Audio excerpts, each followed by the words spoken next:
I'm very pleased to introduce our next speaker. His name is Dr. Andrew Friskop. I'm sure most of you know who he is. He is a serial extension plant pathologist at North Dakota State University. He's worked there for 9 years actually now. So been around some time. He's done a lot of good work, and I'm sure you've seen him in the past. He is actually native to North Dakota and got his highest degree, a PhD at NDSU as well. Andrew has an extension-driven field research program addressing economically important diseases in barley, corn, durum, wheat, and oats. And Dr. Friskop's program has a strong focus on developing field management strategies for Goss's wilt, Fusarium head blight, fungal leaf spots, bacterial leaf streak of wheat, and ergot. And so with that, take it away. Awesome. Well, thank you for all the attendees today.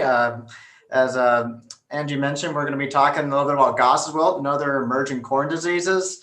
And to give you an idea of how this is going to be set up is I'm going to be talking about 4 diseases. Most of this talk is going to be focusing on Goss's wilt, and the primary being because this is still our #1 corn disease in North Dakota, and something that we always have to stay vigilant on. I know a lot of the crop consultants and ACAs out there do know what it is from identification, but just to kind of bring in perspective on some of the research updates that we've been doing. The other 3 diseases are 3 that we typically don't see, but have been on the radar in the national corn spotlight. And these are southern rust, bacterial leaf streak, and tar spot. So that is what the information is going to be prepared today. So beginning with Goss's leaf blight, just a kind of a quick refresher on what it looks like in the field. I tend to see it in pockets on the edges of the field. Sometimes it can be across an entire field, especially if it's in a high risk situation, such as an irrigated corn on corn environment. We have seen some pretty significant losses due to this disease. But kind of a key thing to remember is you start to see necrosis. Oftentimes we see it on the top end down of the plant. And the characteristic features of this is the freckles. Back in the late 60s, early 70s, it was first known as leaf freckles disease due to these very distinct freckles that occur in these lesions. And also, depending on the time of day and depending on the amount of moisture in there, you can find bacterial ooze. So those are just a couple of things that you can kind of separate this out. It's known as a bacterial disease. You'll see water soaking, you'll see ooze, and for this one specifically, you see the leaf freckles. So a common question that I get every year is, how prevalent is this disease across the state? We, as in my team here, we've been conducting a corn disease survey, is essentially what we call it. We've been doing this since 2014 with funding from the Department of Agriculture and also the North Dakota Corn Utilization Council. And what I'm showing you some of the data is this is what we have found as far as in terms of Goss's wilt over the last several years. One thing that you'll notice is that we're starting to see more of it, 2018, 19, and 20. And how you can interpret this data is when we walk into a field, if we find Goss's wilt, we just more or less give it a check mark. Now, the one thing that we need to add to this is how severe it is within a field, and that's something that we're working on. But in this past year, I can safely say that most of our occurrences of Goss's wilt were in the pockets, maybe on a field edge. But it's also important to detect that at that point because you got to start thinking about management solutions for the next year. As far as where we see it in the state, here I'm just showing you a state map of North Dakota, looking at the sampling sites from 14 to 17, and anywhere where you more or less see a symbol or some type of mark is where we found Goss's wilt. And what I want to kind of point out is we tend to see it in the heavier corn acreage counties, but we as in myself or my team has found it all the way out to Williston in the Nesson Valley, and our Canadian counterparts up in Manitoba, they've also found it up there. So the idea is the reason why it is going to be continuing our #1 corn disease is we can find it throughout the state, and we don't have those in-season management tools, which we'll dive into here a little bit. Give you an idea of what we did in 2020. Due to some of the restrictions we had with travel, we had to stay on the eastern side of the state, and it was pretty prevalent up and down the Red River Valley and moving towards the Carrington area, which always continues to be an area that has seen a higher level of Goss's wilt. Okay, so that's the problem. That's what we find as far as where it's at in the state. So what do we type of questions we get? The first one is yield loss.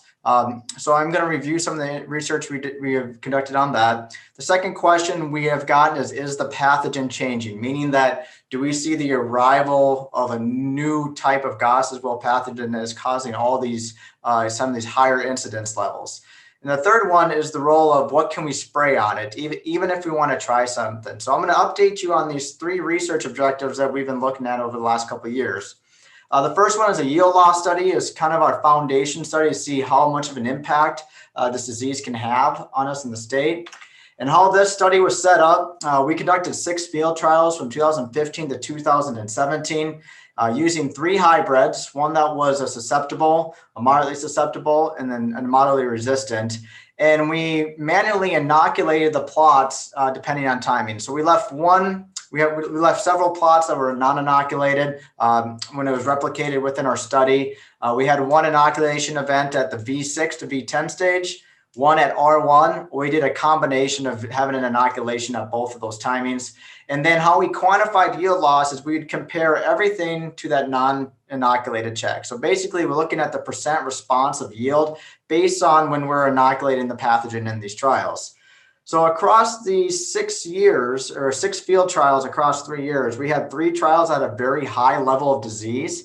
And it kind of showed us what we could have in terms of yield loss impact. So to summarize from those studies, again, these are all where we had disease severity on the plant of 50% or greater. Here's your 3 hybrids, the timings associated with them, and here are the yield loss values. So what we found is the most yield loss, as you would probably expect, was on the susceptible hybrid. Depending on the timing of inoculation, mean levels were 34 to 41%. In some years we had a much greater disease loss from this, but this is a good running average, and I think it's really representative of what we're seeing across the trials. With the incorporation of a mildly susceptible hybrid, you're able to reduce that not quite by half, but you're in that neighborhood of just a simple moving into a less susceptible hybrid is where you can significantly reduce any potential yield loss in those high disease situations. And finally, with the resistant hybrid, we saw that the inoculation timings didn't have much of an effect as far as differences amongst the inoculation timings. But one thing to show is that resistance does pay. And I think this has been a key message that not only myself, but a lot of the industry has been promoting is this is where the value of the resistant hybrid lies in is, start offsetting these yield losses, but more importantly, starting to reduce the amount of inoculum that might be there. Another way I took a look at this data too, because it's a great data set to build from. We did some correlation analysis, and what we're looking at is just like, well, how can we better interpret this? I gave you a big value, but how can we apply this? So the way I look at this is if you're in a high disease situation, and for every 1% disease severity increase on the corn plant, so think of it going from 10% to 11%, how much yield was reduced at that R1 growth stage, which is a key growth stage for corn. On the susceptible hybrid, it was close to 2 bushels. And the mildly susceptible is about 1.5 bushels. So that's just one more way to, trying to pull this data and apply it into the field as far as when you can start thinking about. Now, there's some limitations to this study. One, we only looked at 3 hybrids from the same company. They're all DeKalb hybrids. So there's probably something we say that you might see some differences because there isn't a uniform Goss's Wilt scale, and everything is going to be dependent on where that company relies on as far as the range of susceptibility amongst them. So as far as the yield loss, we know it can cause significant yield loss, and I think this is a great foundation study of why we worry about it. The second research question that we've been looking at is when I get asked, is the Goss's Wilt pathogen changing? And when I use the word changing, it's merely to represent that do certain isolates or certain fields out there have a Goss's Wilt pathogen that is more aggressive, causes more disease in a shorter amount of time? So I had a PhD student work on this, and what we ended up doing is taking samples from 2012 to 2017 for a total of 49 isolates.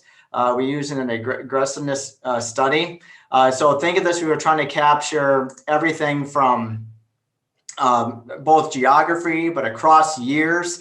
And we took these into the greenhouse and we were measuring the amount of lesion length over time. So After inoculating all these isolates on corn plants and replicating it multiple times, we measured how big of the lesion it was at 5 different times within a 21-day frame to give us an idea of how aggressive maybe some of these pathogen isolates are. So what did we find from this? Well, statistically, we seem to have a kind of breakdown into 3 groups of aggressiveness. But the one thing that we found out there is very random. There wasn't a geography, it wasn't a year, it wasn't a production system, and there's no clear pattern. And this is pretty common what we see with other Goss's, wilt, or other bacterial diseases, that you just have this natural variation where some of the bacteria can cause a great amount of disease in other, but there's really nothing that is associated with it. So, I mean, we did take a look at it. We do know that there are some out there that are more aggressive than others, but as far as a pattern or any type of shift, we're just not quite seeing that at that time. The third thing that we've been looking at on the Goss's wilt front is foliar applications. Now, I understand this is a bacterial disease, and all the research suggests that there's nothing out there that provides consistent results. Some of my colleagues with work that was done in Illinois, but also down in Nebraska, has shown that they weren't able to find anything that consistently work. But again, I like looking at this from a different mentality, is that we have shorter day hybrids up here. Perhaps really the shorter reduction of a maturity group, you might be able to narrow in on something that might work. So last year we got funding from the Corn Council to conduct trials, and we're doing it again this year. But we looked at this from this type of perspective. We looked at a couple different treatments that have a label that indicate bacterial suppression. And we also looked at it at 2 different timings, one at V10 to V12, and the other one at VTR1. To help break this down, the 2 checks we included were a non-inoculated and inoculated check, just to see if we can reduce, just where the level of disease with no other type of treatment action. We looked at the role of Friskop, which is a more or less a copper sulfate derived product, oxidate 5.0, which is more of a hydrogen peroxide and peracetic acid, 42 pHi copper, which is what I call more of like a supplemental fertilizer that has copper added to it. And the reason why we added it, because there are some indications that it provides some disease suppression.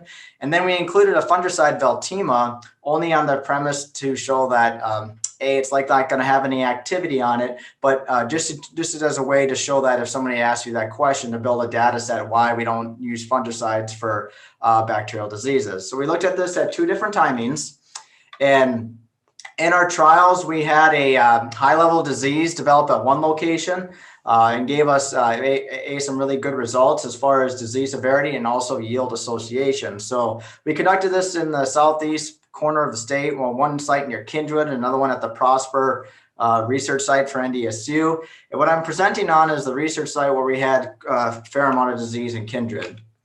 So on the left axis, we're just looking at the treatments and the respective timings. And this is looking at the leaf severity, meaning how well did one of these treatments or treatment timing combinations reduce disease.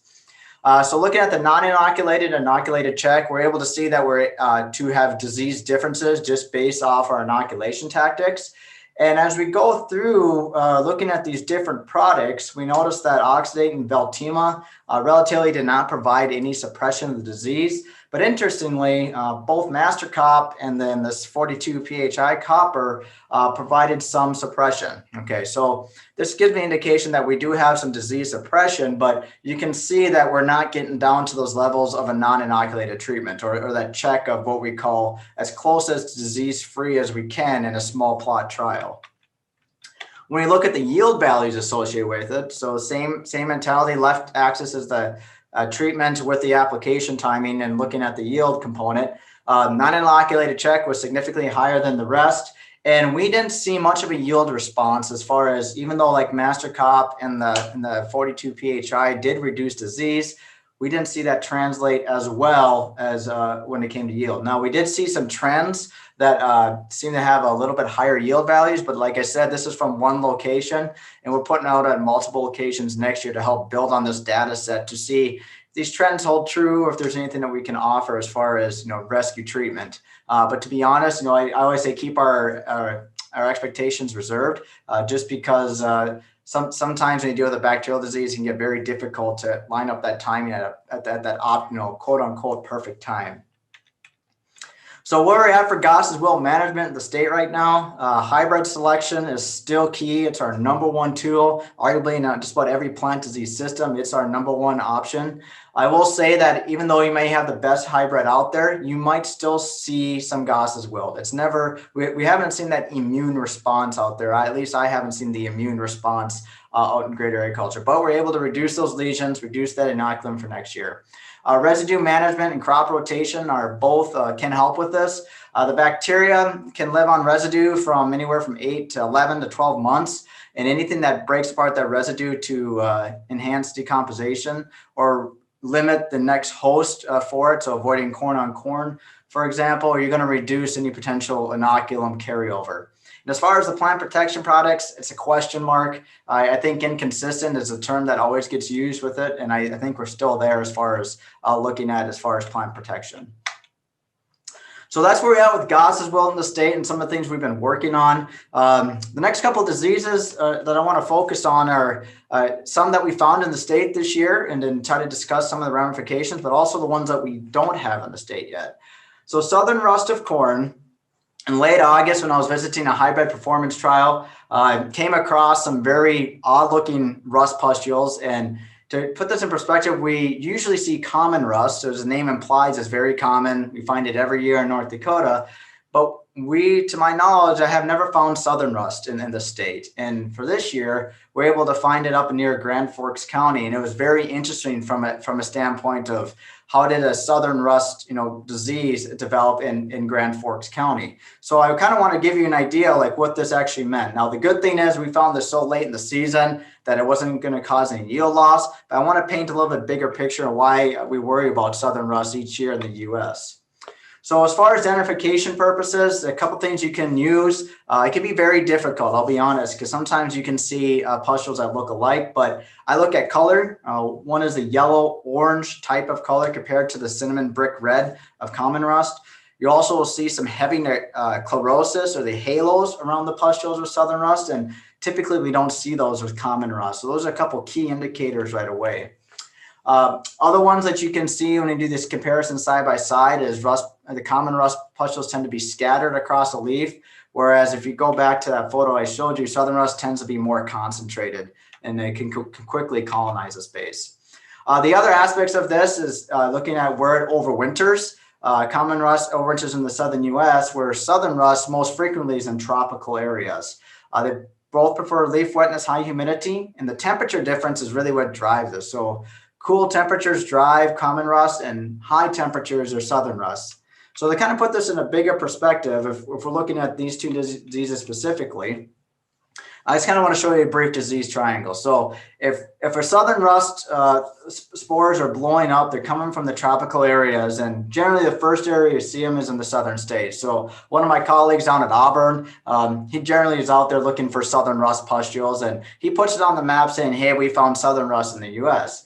And as we get those southerly currents that blow spores around across the U.S., you'll see this disease more or less move from the south to the north. So very similar to what we think about is with wheat rust as well. And one way to help track this is something known as the IPM pipe or iPipe. And everywhere you see red counties is at some point was where they documented it during the growing season. So a couple things to add to this is Nebraska saw a much higher than usual prevalence of southern rust this year. Same with South Dakota, same with Minnesota, and it got all the way up to North Dakota. So what does that say is we had an immense inoculum load that was coming from the south and that was establishing disease in these areas. Now, some of them did have to spray multiple times because it can be a very big yield impacting disease, but for the most part, it arrived too late as far as causing any economic decisions. So why do we worry about these southern rust? I think, and the big thing is you can sum it down to is the last effective resistance gene for southern rust was overcome. Can't remember how many years ago, but we were just really falling in the areas of adequate hybrid resistance. Common rust has enough hybrid resistance where we don't see yield losses from it. So what do we look at as for management? The key time to be scouting for any type of southern rust is between tasseling and R2, because you can apply a fungicide and there are several fungicides that are quite effective. It's probably likely that most of our hybrids are susceptible, but then again, in this area, we haven't had any formal evaluation system. Now, it did not cause yield loss in North Dakota in 2020. And the question, will it be a problem next year? It's anybody's guess. But the key thing is to kind of just start looking at alerts, seeing where the southern rust is residing and how far north it is moving in a given year. So changing gears back to another bacterial disease that has been on kind of several publications as well as presentations by my colleagues is bacterial leaf streak. So bacterial leaf streak of corn is caused by Xanthomonas fasciculovasculorum. As the name indicated, is a bacterial disease, and it was first documented in Nebraska in 2014. And if you know your history about bacterial diseases on corn, Goss's wilt was also first detected in Nebraska. So the joke I always say is if we have problems with diseases, let's blame Nebraska. Right now, it's present in 10 states, including Minnesota and South Dakota. But the yield losses, they don't have as good of a handle as we have like for Goss's wilt, for example, but reports suggest 5 to 15%, which can still be pretty significant in a given year. When it comes to looking for this disease, you're going to see streaking of the pathogen tend to be irregular, running in between the veins of the corn leaf, and tend to be backlit, meaning that you have that halo. Now, there's some other diseases out there that can be commonly confused with it, like gray leaf spot. But one thing that this disease will have is that backlit and that water soaking. Some of the factors that drive this disease are wind-driven rain, irrigation, high humidity. Very similar to what we see with Goss's wilt. Likely survives on crop residue and seed. Again, very similar to Goss's wilt. The one thing is there's a little bit larger host range for this one. So the Goss's wilt pathogen can hit a couple different weed species, but this one I believe has a little bit more based off the most up-to-date knowledge. So the question is, why am I talking about bacterial leaf streak? And the question is, do we have it in North Dakota? Late in the growing season, I got a photo and a sample from an agronomist in southeast North Dakota, and he started sending me photos that were very suspicious of what I would call bacterial leaf streak. Upon further examination of some of these, I was seeing the trends of these lesions staying within the leaf veins, starting to see that water soaking, and in some cases in the upper right-hand corner, you can see some bacterial ooze developing. So we took these leaves, went through the process of taking the genetic the DNA out of it, as well as using it in the greenhouse, and we're able to replicate these symptoms. So this is kind of fresh off the press, and it was something that we looked at last week. But we'll be sharing a report that we have bacterial leaf streak now in North Dakota. So yet another bacterial disease that we found on corn. So what do we do for 2021 with this? Well, like with anything with new disease, a scout. And the key thing is just to be able to identify where it's at, because we need to get a little bit more information on how prevalent it is in the state. There's certain hybrids that are more sensitive than others, and more or less starting this whole wheel again of when we're looking at as far as when we're in the beginning stages of Goss's wilt back in 2012 when we found it in the state. So another bacterial disease. Again, I'll be getting some more information out, and I just wanted to get this into the audience now, just to be aware of it, that there's going to be some more releases on this. As far as management, you're going to be using a lot of the same trends with Goss's wilt: residue management, crop rotation, hybrids if they're available, and it's likely, again, like the plant protection products are going to be inconsistent as what they've been finding down in Nebraska right now. Again, it appears that most hybrids are susceptible, but the degree of susceptibility does vary. Some are likely to get the disease, but they don't have as much damage. And part of it could be because of the multiple minor genes that are providing resistance to this disease. The last disease I want to cover is tar spot. Again, a new disease in the U.S. This is not in North Dakota, but I say yet because we're starting to see this disease move, and there's some factors of this disease that make it a prime candidate to be able to establish shop up here in the northern Great Plains. So when we look at tar spot, it is a fungal disease. And with a fungal disease, it can cause leaf defoliation, and it can also, you can find these lesions on the husks as well. They tend to be raised, hard black structures. They sometimes can be confused with the telia stage of some of the rust pathogens. But a few key things is they're going to tend to be irregular. They could be diamond shaped. They could be circle, and it's very, the name tar spot I think is very indicative of why we call it this, why this disease was named. Now, to give you an idea of what this may look like, As you can see, a lot of these slide sets are built from my counterpart down in Purdue and Darcy Telenko, and she's been heading up a lot of this field research to help get a better handle on this disease because they've had some significant problems. They've had some defoliation issues, and back in 2018 is where they found a very severe epidemic that was up in that spanned a couple states from Wisconsin, Illinois, Indiana, a little bit into Iowa. And alone in Indiana, there's an estimated of over 120 million lost due to this disease. So why are we worrying about it? Because it's a new disease and it's a real serious yield threat. So if we think about this in real time, where do we see tar spot presently in the U.S.? So once again, using some of the data from our IPIPE program, anywhere you see these shaded counties is where it's been confirmed. So you're going to see some very big hotspots in Michigan, Wisconsin, Iowa, Indiana, Illinois. And my counterpart, Dean Malvik, 2 years ago found tar spot in southeast Minnesota. And this year you saw it spread at both west and up north.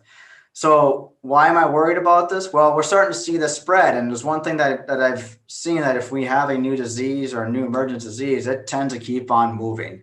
And especially a fungal disease that is a little bit more conditioned than what we think of as bacterial diseases. Now, they've done some preliminary overwintering studies, actually some published overwintering studies with this disease, and it overwinters very well. Wisconsin, Illinois, Iowa, and it's likely to survive very well up here. I'm not going to get in the schematics of how this disease works or anything, but the one biggest area that I think is why I'm worried about it for North Dakota is this disease is favored by cool, wet conditions, 60 to 70 degrees, and 7 hours of leaf wetness. And if there's something that I think that North Dakota would have on a frequent basis is these conditions. So that's why I wanted to put it out there. Like, we haven't found it yet. Each year we're scouting, and I'm working with Minnesota just to make sure to see how far north and west it's coming. And it's just something to keep your eyes on here. But we do have some management tools in place, and that's due to because of my colleagues that are establishing some great research in those areas with the most problems. When it comes to fungicide efficacy, they have found that there are several fungicides out there at work. So the data that was shared with me in 2019, 2020 in Indiana, you can see that the fungicides, beginning first with the percent necrosis or disease severity, most fungicides did a fairly good job of reducing disease and also being able to establish percent green. Similarly, in 2020, looking at the data set, again, a lot of different fungicides, both single modes of action, double, tri modes of action, all of them have done fairly well. And then what they've done is been able to combine all this data into the crop protection network, fungicide efficacy control of corn diseases, which can be easily found by Googling crop protection network and fungicide efficacy for corn. They already have a rating system for a lot of the fungicides that are generally used. And you can see the ones that have a label are good to very good. And it's something that is, it's good to have this data in hand before it may become a problem up this way. As far as fungicide timing and some of the studies that they've been working on down in Indiana as well. Again, this is just looking at disease values and looking at specific timing of fungicides. So they looked at vegetative stages, they looked at tasseling, reproductive, late reproductive stages. Seems like the sweet spot for this application timing is the tasseling in R2. And this coincides with a lot of the other fungal disease problems that we may potentially have an issue with in North Dakota, South Dakota, or Minnesota. And it's something to keep in mind is, we as in that group there is able to establish some efficacy data, but also when to get those fungicide out and as far as an economic response. So good thing is they're establishing a lot of this strong research, preparing us with tools and what we can do for the future. With the role of hybrid resistance, again, just showing some quick highlights of this is they do have some hybrids out there that don't have or not as susceptible to the disease, which is good. And of course, that integrated manner of using a hybrid with a fungicide can and will effectively reduce disease. However, you'll see in some of these type of graphs here when it looks at percent damage on a near leaf that the role of hybrid resistance is often much more impactful than a fungicide application at this point. The other things, rotate residue management. It is a fungal disease. It overwinters well. Spores do travel great distances, so it'll probably help in an in-field type of inoculum, but it's not going to it's not going to prevent these spores from being able to be released to other areas of corn production. So, I mean, it is going to help something similar to what we see with other residue-borne fungal diseases and other crops, but it's not 100% effective. The last thing that they've been working on, my colleague Damon Smith at the University of Wisconsin, is a tar spotter app. And here, by building on what they know about how this disease works and where it is and the type of conditions that are necessary for disease development, he was able to build this into an app. And in the beta testing, when he gave me access to it, for example, when I would plug in a couple areas of the state in late July, early August, we had conditions that were favorable for tar spot. So again, this app isn't useful until we actually have the disease, but I just wanted to put it out there that they're doing some great work. And a lot of this is going to be found directly on the Crop Protection Network website for if you're more interested or looking for more information on bacterial leaf streak, southern rust, or tar spot. So in summary, as I said, kind of going through this in a big overview, Goss and Wilt are still #1 corn disease in North Dakota. We haven't seen a very high incidence of other fungal diseases, northern corn leaf blight. We have a few issues with stalk rots, but by far and large, Goss and Wilt is one that we're most worried about. Continue to keep your eyes open for some of these new diseases, and hopefully look at how to apply, if you find it, to what type of management's in play. Again, that VT to R2 stage is kind of a key stage as far as when we're looking at the prevalence of diseases. And then finally, just remember, hybrid resistance is a cornerstone of a lot of corn disease management, but not always available in every disease. So with that, I want to make sure I leave enough room and time for questions. And I thank you for your attention.